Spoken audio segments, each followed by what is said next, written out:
sont venus de toute la France pour partager leur passion. Je veux parler des modélistes navals.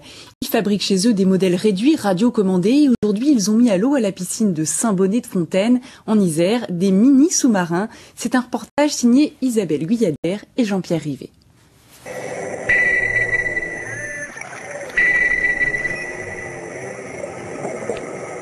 C'est décidément une bien étrange sensation que de voyager au cœur des profondeurs.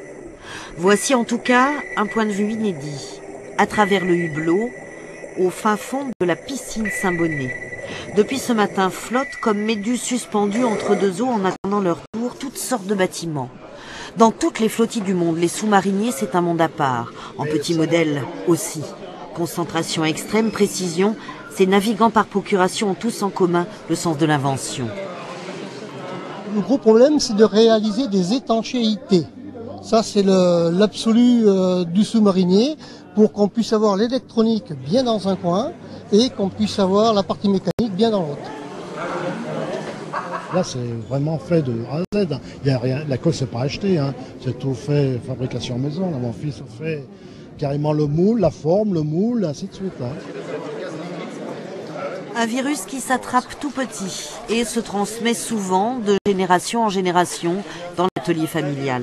Mon petit-fils, son fils, quand il vient, on le garde. Pareil, hein, sur les bateaux, il faut que je lui prête les outils. Alors là, maintenant, il veut mieux, il me dit, tu me donneras un plan et je vais en attaquer un.